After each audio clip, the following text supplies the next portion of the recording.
मित्रों, क्या असुर को मारना था? भगवान जो है वो कभी भी असुरों को मार सकते हैं, कहीं से मार सकते हैं। इन असुरों को मारने के लिए उनको यहाँ आने की जरूरत नहीं है। हमको और आपको कितना सुंदर जो है गीता का ज्ञान प्रभु ने दिया है, और गीता में ज्ञान वैराग कितनी अच्छी अच्छी बातें दी हैं। कर्म क्या है, अकर्म क्या है, धर्म क्या है, अधर्म क्या है, निर्गुण क्या है, सगुण क्या है, निराकार क्या है, साकार क्या है। मित्रों, अलग अलग बातें उसमें भगवान कितनी सुंदर वाणी से, सुंदर शब्दों का तालमेल करके भगवान ने हमको और आपको समझाया है। हमारे और आपके मन में जो संदेह होता है, जो भी हमारे मन में मन कल्पना करता है, जिस प्रश्न का आप गीता पढ़िए, कहीं ना कहीं उसका हल लिखा हुआ है। आप कुछ भी कल्पना कर लीजिए, कितना हो बुद्धि लगा लीजिए, कितना हो कठिन से कठिन प्रश्न आप जो है कल्पना करिए, उसका हल गीता में है। ये मैं अपना अनुभव बताता हूँ। ऐसा कोई प्रश्न न हो जिसका उत्तर, जिसका हल इस भगवत गीता में न हो। मित्रों, एक सज्जन ने हमसे प्रश्न किया कि आप कहते हैं कि ईश्वर साकार हैं, कोई कहता है निराकार है, तो आप क्या मानते हैं? उसने मुझे कहा कि आप साकार को मानते हैं कि निराकार को मानते हैं। हमने कहा ठीक है, आपका क्या मत है बताइए। उसने कहा देखिए, ईश्वर जो है साकार नहीं हो सकते, वो निराकार है। हमने कहा देखिए, आप जो है साकार और निराकार के में ही पड़े हुए हैं। आप में जो है दोष दृष्टि है। आप जो है, जब भगवान ने जो है उद्धव को बातें बता रहे थे, उसको उद्धव गीता के नाम से भी जाना जाता है, तो जब उसमें जो है श्रुतियां जो है जब वर्णन करती हैं, तो कहती हैं ये भी माया मात्र है, साकार और निराकार, निर्गुण सगुण, ये तो हमारी बुद्धि और मन का कल्पना है। अरे ईश्वर इससे मन और बुद्धि से परे है, आप इसमें क्यों पढ़ते हैं? फिर भी हमने जो है अपनी बुद्धि विवेक से उनको साकार और निराकार का अर्थ मैंने बताया। उनसे कहा कि आखिर निराकार आप मानते हैं, तो निराकार का मतलब क्या है? तो उन्होंने कहा निराकार का मतलब जो दिखाई न देता हो। और आप लोग जो है साकार को मानते हैं, मूर्तियां बनाते हैं, लेकिन ईश्वर साकार नहीं है, वह निराकार है। हमने कहा कि निराकार का मतलब आप ये समझते हैं जो दिखाई न दे। हमने कहा कि आपकी गलत धारणा है। अरे निराकार का मतलब ये नहीं है कि दिखाई न दे। हाँ, निराकार का मतलब है जो उसकी ठीक ठीक अनुमान न लग सके, उसकी लंबाई गुणे चौड़ाई परफेक्ट न बताई जाए, उसको निराकार कहते हैं। इसका मतलब ये नहीं है कि वो दिखाई न दे। मित्रों, अग्नि जो है, अग्नि को निराकार कहा गया है। आप जो है अग्नि को देखते हैं, महसूस करते हैं, लेकिन क्या उसका जो है आकार बता सकते हैं? नहीं बता सकते हैं। पानी पानी दिखाई देता है, लेकिन मित्रों वह निराकार है। निराकार का मतलब ये नहीं है कि दिखाई ना दे। निराकार का मतलब है कि उसका ठीक ठीक कितना लंबा है, कितना चौड़ा है, इसका जो है ठीक ठीक हमें पता न चले, इसलिए उसको निराकार कह देते हैं। लेकिन मित्रों, कुछ लोग ये धारणा बना चुके हैं कि निराकार का मतलब जो दिखाइए ना दे। मित्रों, मैं साकार और निराकार का भी मैं आपको सार सार में बता देता हूं, जो मैंने अनुभव किया है। मित्रों, पानी निराकार है। मान लीजिए पानी, मान लीजिए इस पे है, उसका आप आकार कैसे करेंगे? ऐसे करेंगे तो दूसरा, ऐसे करेंगे तो तीसरा, अनंत बन जाएगा। वह पानी महासागर में जो है कितना बड़ा हो जाएगा, फिर इतना छोटा भी हो जाएगा, लेकिन उसके आकार का पता नहीं चलता है। लेकिन मित्रों, लेकिन उसी पानी को अगर आप जो है फ्रीजर कर देते हैं, बर्फ बना देते हैं, तो वो पानी का आकार जो है बन जाता है। ज्यादा उसको अगर गर्म कर देते हैं तो भाप बनकर भी उड़ जाता है। तीन रूप दिखाई दे देता है पानी का।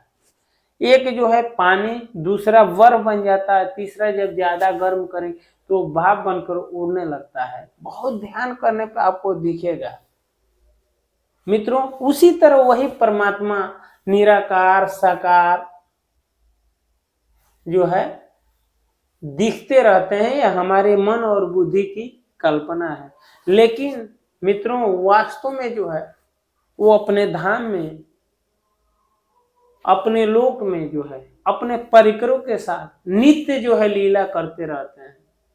मित्रों, जो कहता है कि ईश्वर दिखाई नहीं देते हैं, आना वो कभी दिखाई देंगे, तो मित्रों मेरा तो मानना यह है कि जो ईश्वर दिखाई न दे तो उसको मैं क्यों मानूं?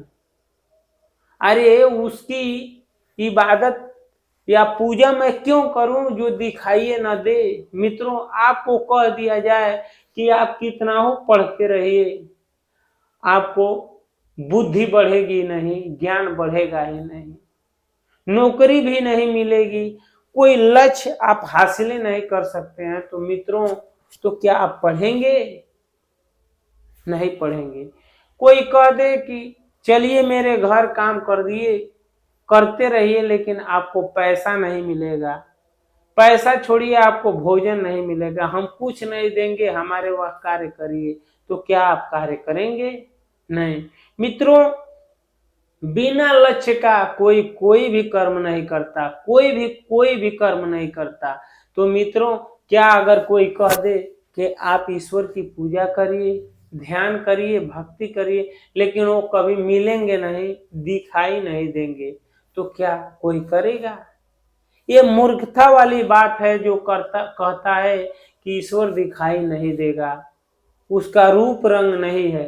ये बिल्कुल गलत कहता है। मैं मानता हूं कि वह दिखाई भी देगा, वह सुनाई भी देगा, उसका रंग और रूप भी है, लेकिन हमें उसके योग्य बनना होगा, उस लायक बनना होगा, तब वह परमात्मा हमें दिखेगा, दिखाई देगा। भले ही हम कल्पना करते रहते हैं कि ईश्वर जो है दिखाई नहीं देते हैं, जो जहां तक गया वो वहां तक कह देता है। बहुत से पंथों में, बहुत से मजहबों में यह बता दिया जाता है कि ईश्वर जो है कभी दिखाई नहीं देते हैं, दिखाई नहीं देंगे, उनको कोई नहीं देख सकता। मित्रों, जो जहां तक पहुंचता है वहां तक कह देता है, जो जहां तक गया वहीं तक लिख देता है, तो उसका अनुसरण करने वाले वही मान लेते हैं। मित्रों, ऐसा नहीं है कि आपने, मान लीजिए आपके गांव से बगल से एक ट्रेन गुजरती हो और रात का समय हो और लाइट जलता हो, तो कोई कहेगा कि ट्रेन कैसी है, तो कोई कुछ देर गया और देखा ट्रेन जा रही है, वो देखा कि ट्रेन कैसी है, चली गई, तो कहेगा ट्रेन एक लाइट है। वो क्या कहेगा? दूर से उसे लाइटें दिखाई देगी। तो क्या आवाज भी है? तो कहेगा हाँ आवाज भी है, लेकिन केवल लाइट है, प्रकाश है। तो वो तो पहुंचने से पहले वो ट्रेन चली गई, रात का समय है, तो वह क्या दिखा? उसने क्या देखा? वो तो आएगा तो क्या बताएगा कि ट्रेन एक जो है लाइट है, एक प्रकाश है, वो लाइट है, वो प्रकाश है, उसे कोई देख नहीं सकता है। तो है कैसा भाई, तुमने देखा है तो एक प्रकाश है, एक उजाला है। हमने देखा, हमने सुना भी, तो क्या सुना, तो उसमें से आवाज भी आ रहा था, लेकिन दिखता कैसा है, तो केवल रोशनी है। तो उसने जो देखा वो वर्णन किया, हम भी मान लेते हैं कि वह वही प्रकाश है। अरे वो प्रकाश नहीं है, आगे तो बढ़ो, मूर्खों जैसा क्यों पड़े हो। दादा ने कह दिया सरसों लादना, तो तुम भी लादते रहोगे। अरे आगे का भी कार्य तो करो। फिर किसी ने गया और उसने देखा कि लाइट जल रही है, आवाज आ रहा है, वो और आगे बढ़ा तो उसने देखा कि प्रकाश भी है और इसमें डब्बा भी है अलग अलग, और उसका रूप और रंग भी है, उसमें जो है लाइट भी है, उसमें प्रकाश भी है, अलग अलग डब्बा है, उसका जो है चक्का भी है, सब कुछ है। तो इससे और उससे जब बात होगी तो ये कहेगा नहीं नहीं ये झूठ बोला, ये प्रकाश है। लेकिन जो आगे बढ़ा है वो कहेगा कि नहीं प्रकाश भी है लेकिन डब्बा भी है। लेकिन ये मूर्ख ये कहेगा नहीं नहीं केवल प्रकाश है। लेकिन जो उसके आगे गया है वो तो ये कहेगा नहीं तुम दूर से देख कर चले आए हो। लेकिन जब वो चला जाता है इस धराधाम से तो उसको मानने वाले कहते हैं कि नहीं वो जो बताए हैं प्रकाश है तो प्रकाश है। अरे तू नहीं मानता है तो तेरे नहीं मानने से क्या डब्बा नहीं है ट्रेन का, क्या ट्रेन में चक्का नहीं है, क्या ट्रेन में चालक नहीं है, क्या ट्रेन में यात्री नहीं है। तेरे नहीं मानने से क्या होगा, तू नहीं मानता है तो मत मान। तेरे मानने वाले भी प्रकाश मानते हैं तो तू प्रकाश को मान। लेकिन हम तो उस ट्रेन के पास गए हैं, ट्रेन में बैठे हैं, डब्बा में गए हैं, यात्रियों से मिले हैं, उस ड्राइवर को देखे हैं और ड्राइवर से मिले हैं। तो मित्रों आपने देखा ईश्वर को कैसे, जिसने देखा कैसे वर्णन किया। जो जितना जानता है उतना बता देता है। लेकिन मित्रों ऐसा नहीं है कि ईश्वर दिखाई नहीं देंगे। क्यों नहीं देंगे, आप वहां तक जाइए, उस योग्य बनिए। अब दूर से ही आप कह देंगे कि वह ट्रेन नहीं, ट्रेन एक प्रकाश है, एक लाइट है, तो नहीं ना होगा। उसके पास जाइए। जब ट्रेन के पास जाएंगे, जब ट्रेन के नजदीक जाएंगे तो आपको पता चलेगा कि ट्रेन में लाइट के साथ डिब्बा भी है, उसमें यात्री भी बैठते हैं, चलाने वाला भी है, और जो है उसमें चक्का भी है। बहुत कुछ उसमें ऐश्वर्य लगा हुआ है। लेकिन मित्रों जो दूर से ही चला आता है तो दूर से जो देखेगा वही वर्णन करता है। इसलिए मित्रों हमें और आपको जो है किसी भी वस्तु को या किसी भी चीज को नजदीक से और धैर्य पूर्वक बुद्धि और विवेक से जो है उसका अध्ययन करना चाहिए।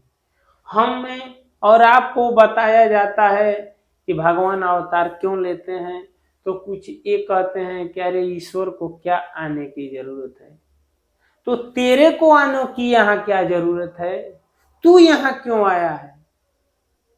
तू कहता है कि ईश्वर कहीं आते हैं, तो क्या मनुष्य यहाँ आएंगे, जिसकी फैक्ट्री है वो फैक्ट्री में नहीं आएगा, वर्कर घूमेगा। कंपनी वाला जो मालिक है वो क्या नहीं आएगा। अरे ये मूर्ख वाली बातें हैं। वह जो है क्यों नहीं आएगा और कहाँ नहीं जाएगा, उसकी कंपनी है।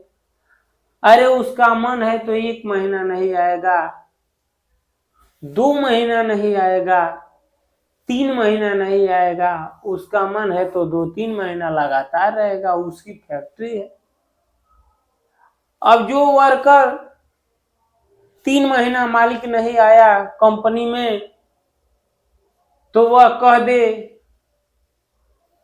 और काम छोड़ दे तो कहेगा कि मालिक नहीं आता है, मालिक कंपनी में नहीं आता है।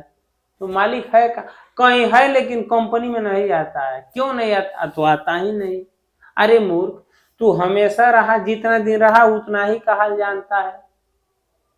और रहता तो मालिक कहीं दूर गया, आएगा, जो आएगा, जिसने मालिक के साथ काम किया है, बातें किया, वो कहेगा मालिक भी हैं, आते भी हैं, रहते भी हैं, बातें भी करते हैं। लेकिन जिसने देखा नहीं, पहले ही चला आया, तो क्या कहेगा? वो तो यही कहेगा कि मालिक दिखा, केवल कहने वाली बात है, दिखाई नहीं देते हैं। न दिखाई देते नहीं है तो बात कहां से करेंगे? लेकिन जिसने देखा हो, जिसने बात किया हो, जिसने उनके साथ भोजन किया हो, हंसी मजाक किया हो, तो कहेगा। तो जो नहीं देखा है वो झूठ मान लेगा। इसलिए जो है मित्रों, हमें जो है सबसे जो बड़ा है उसकी बात माननी चाहिए, क्योंकि वह देखा है, समय बिताया है। तो हमें जो है बताया जाता है कि भगवान क्यों अवतार लेते हैं। तो हमने आज जाना कि भगवान ने क्यों अवतार लिया है। असुरों को मारना तो एक माध्यम बनाते हैं, लेकिन वास्तव में जो है अपने शुद्ध भक्तों को प्रेम देने के लिए, अपनी भक्ति देने के लिए इस धराधाम पे भगवान आते हैं। और जो कहता है कि अवतार लेकर भगवान आते हैं, ये सही नहीं है। अरे वो क्यों आएंगे? तो उसको कहना कि अरे तू नहीं जानता है, नहीं मानता है तो तू मत मान। अरे तेरे में जब वो उतना बुद्धि नहीं है तो तू क्या जान पाएगा? अरे जिसने संसार बनाया, जिसने ये ब्रह्मांड बनाया, अरे उसकी इच्छा जब हमें भेजता है तो उसकी इच्छा करे तो क्या तू रोकेगा? तेरे रोकने से वो मानेगा? अरे तेरी क्या हैसियत है, तेरी क्या औकात है कि उसको तू रोकेगा? अरे ईश्वर को समर्थ कहा गया है कि ईश्वर समर्थवान है, वह कुछ भी कर सकता है। तो क्या वह आ नहीं सकता है? क्या तेरे से बात नहीं कर सकता है? अरे तू नहीं मानता है तो मत मान, तेरे नहीं मानने से क्या होता है? तू जितना देखा है, जिसकी कही हुई बात मानता है, वह खुद वहां तक नहीं गया तो तुझे क्या बताएगा? तुझे कहां वहां तक ले जाएगा? लेकिन तू यहां आ,